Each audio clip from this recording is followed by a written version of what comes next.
lugar de la Mancha, de cuyo nombre no quiero acordarme, no ha mucho tiempo que vivía un hidalgo de los de lanza en astillero, adarga antigua, rocín flaco y galgo corredor. Una olla de algo más vaca que carnero, salpicón las más noches, duelos y quebrantos los sábados, lentejas los viernes, algún palomino de añadidura los domingos, consumían las 3 partes de su hacienda. El resto de ella concluían sayo de velarte, calzas de velludo para las fiestas, con sus pantuflos de lo mismo, y los días de entre semanas se honraba con su vellorí de lo más fino. Tenía en su casa una ama que pasaba de los 40, y una sobrina que no llegaba a los 20, y un mozo de campo y plaza, que así ensillaba el rocín como tobaba la podadera. Frisaba la edad de nuestro hidalgo con los 50 años. Era de complexión recia, seco de carnes, enjuto de rostro, gran madrugador y amigo de la caza. ¿Quién decir que tenía el sobrenombre de Quijada o Quesada? Que en esto hay una diferencia en los autores que de este caso escriben, aunque por conjeturas verosímiles se deja de entender que se llamaba Quijana. Pero esto importaba poco a nuestro cuento, basta que en la narración de él no se salga un punto de la verdad. Es pues de saber que este sobredicho hidalgo, los ratos que estaba ocioso, que eran los más del año, se daba a leer libros de caballerías, con tanta afición y gusto que olvidó casi de todo punto el ejercicio de la caza y aun la administración de su hacienda. Y llegó a tanto su curiosidad y desatino en esto, que vendió muchas hanegas de tierra, de sembradura para comprar libros de caballerías en que leer, y así llevó a su casa todos cuantos pudo haber de ellos, y de todos ningunos les parecían tan bien como los que compuso el famoso Feliciano de Silva, porque la claridad de su prosa y aquellas intricadas razones suyas le parecían de perlas, y más cuando llegaba a leer aquellos requiebros y cartas de desafíos, donde en muchas partes hallaba escrito: la razón de la sinrazón que a mi razón se hace, de tal manera mi razón enflaquece, que con razón me quejo de la vuestra fermosura. Y también cuando leía: los altos cielos que de vuestra divinidad divinamente con las estrellas os fortifican y os hacen merecedora del merecimiento que merece la vuestra grandeza. Con estas razones perdía el pobre caballero el juicio, y desvelábase por entenderlas y desentrañarles el sentido, que no se lo sacara ni las entendiera el mismo Aristóteles, si resucitara para solo ello. No estaba muy bien con las heridas que don Melianís daba y recebía, porque se imaginaba que, por grandes maestros que le hubiesen curado, no dejaría de tener el rostro y todo el cuerpo lleno de cicatrices y señales. Pero, con todo, alababa en su autor aquel acabar su libro con la promesa de aquella inacabable aventura, y muchas veces le vino deseo de tomar la pluma y darle fin al pie de la letra, como allí se promete. Y sin duda alguna lo hiciera, y aun saliera con ello, si otros mayores y continuos pensamientos no se lo estorbaran. Tuvo muchas veces competencia con el cura de su lugar, que era hombre docto, graduado en Sigüenza, sobre cuál había sido mejor caballero, Palmerín de Inglaterra o Amadís de Gaula. Mas maese Nicolás, barbero del mismo pueblo, decía que ninguno llegaba al caballero del Febo, y que si a uno se le podía comparar, era don Galaor, hermano de Amadís de Gaula, porque tenía muy acomodada condición para todo, que no era caballero melindroso, ni tan llorón como su hermano, y que en lo de la valentía no le iba en zaga. En resolución, él se enfrascó tanto en su lectura que se le pasaban las noches leyendo de claro en claro y los días de turbio en turbio, y así, del poco dormir y del mucho leer, se le secó el cerebro de manera que vino a perder el juicio. Llenósele la fantasía de todo aquello que leía en los libros, así de encantamientos como de pendencias, batallas, desafíos, heridas, requiebros, amores, tormentas y disparates imposibles. Y asentósele de tal modo en la imaginación que era verdad toda aquella máquina de aquellas soñadas invenciones que leía, que para él no había otra historia más cierta en el mundo. Decía él que el Cid Ruiz Díaz había sido muy buen caballero, pero que no tenía que ver con el caballero de la ardiente espada, que de solo un revés había partido por medio 2 fieros y descomunales gigantes. Mejor estaba con Bernardo del Carpio, porque en Roncesvalles había muerto a Roldán el Encantado, valiéndose de la industria de Hércules cuando ahogó a Anteo, el hijo de la tierra, entre los brazos. Decía mucho bien del gigante Morgante, porque con ser de aquella generación gigantea que todos son soberbios y descomedidos, él solo era afable y bien criado, pero sobre todo estaba bien con Reinaldos de Montalbán, y más cuando leía salir de su castillo y robar cuantos topaba, y cuando en Allende robó aquel ídolo de Mahoma que era todo de oro, según dice su historia. Diera él por dar una mano de coces alrededor de Galalón el alma que tenía y aún a su sobrina de añadidura. En efecto, rematado ya su juicio, vino a dar en el más extraño pensamiento que jamás dio loco en el mundo, y fue que le pareció convenible y necesario, así para el aumento de su honra como para el servicio de su república, hacerse caballero andante y irse por el mundo con sus armas y caballos a buscar las aventuras y a ejercitarse en todo aquello que él había leído de los caballeros andantes se ejercitaban, deshaciendo todo género de agravio y poniéndose en ocasiones y peligros donde, acabándolos, cobrase eterno nombre y fama. Imaginábase el pobre ya coronado por el valor de su brazo, por lo menos del imperio de Trapisonda, y así, con esos tan agradables pensamientos, llevado del extraño gusto que en ellos sentía, se dio priesa a poner en efecto lo que deseaba.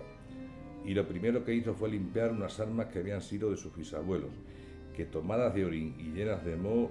luengos siglos había que estaban puestas y olvidadas en un rincón. Limpiólas y aderezólas, lo mejor que pudo, pero vio que tenían una gran falta, y era que no tenían celada de encaje, sino morrión simple. Mas a esto suplió su industria, porque de cartones hizo un modo de medida celada, que encajada en el morrión hacían una apariencia de celada entera. Es verdad que para probar si era fuerte y podía estar al riesgo de una cuchillada, sacó su espada y le dio 2 golpes, y con el primero en un punto deshizo lo que había hecho en una semana, y no dejó de parecerle más la facilidad con la que había hecho pedazos, y para asegurarse de este peligro, la tornó a hacer de nuevo, poniéndole unas barras de hierro por dentro, de tal manera que él quedó satisfecho de su fortaleza y sin querer hacer nueva experiencia de ella, la disputó y tuvo por celada finísima de encaje. Fue luego a ver a su Rocín, y aunque tenía más cuartos que un real y más tachas que el caballo de Gonela, que tantún pelín it osa fuit, le pareció que ni el bucéfalo de Alejandro o de Baviera, el del Cid, con él se igualaban. 4 días se le pasaron en imaginar qué nombre le pondría, porque, según se decía él a sí mismo, no era razón que caballo de caballero, tan famoso y tan bueno él por sí, estuviese sin nombre conocido, y ansí procuraba acomodársele de manera que declarase quién había sido antes que fuese de caballero andante.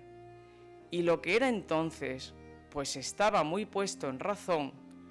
que mudando su señor estado, mudase él también el nombre, y le cobrase famoso y de estruendo, como convenía a la nueva orden y al nuevo ejercicio que ya profesaba.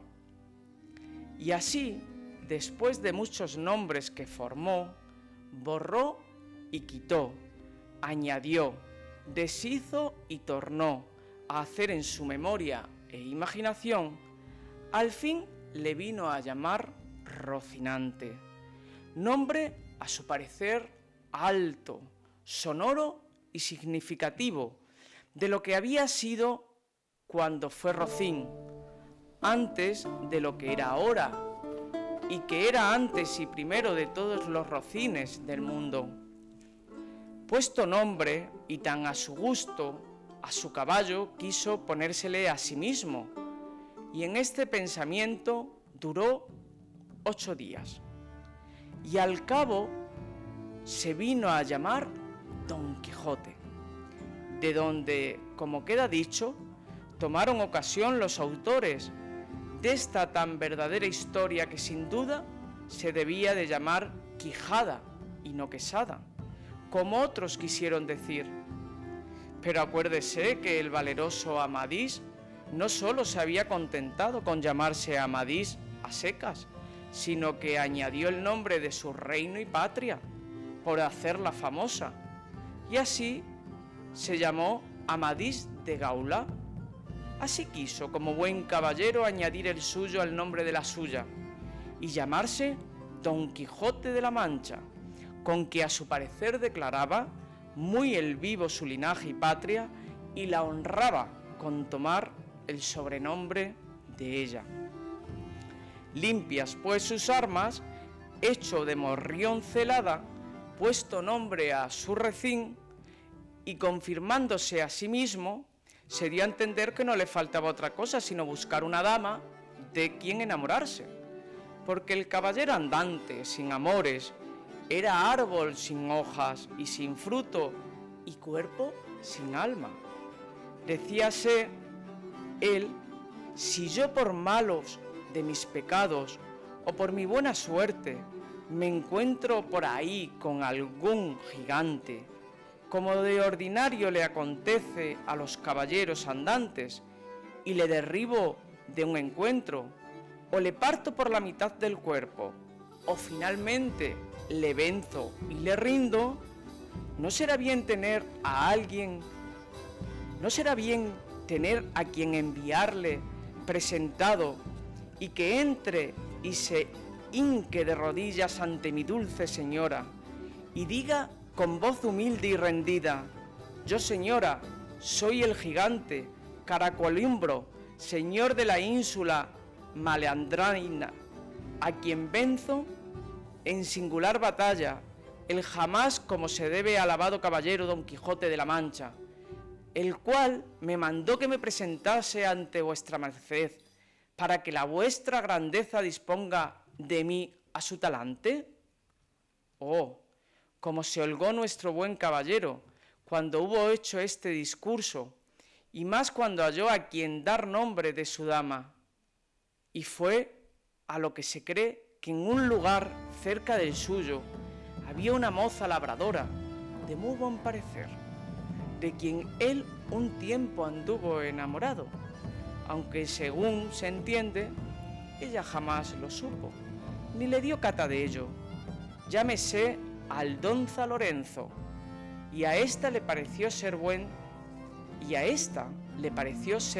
bien darle título de señora de sus pensamientos, y buscándole nombre que no desdijese mucho del suyo, y que tirase y se encamisase de la encaminase al de princesa y gran señora, vino a llamarle Dulcinea del Toboso, porque era natural del Toboso, nombre a su parecer músico y peregrino, y significativo, como todos los demás, que a él y a sus cosas había puesto.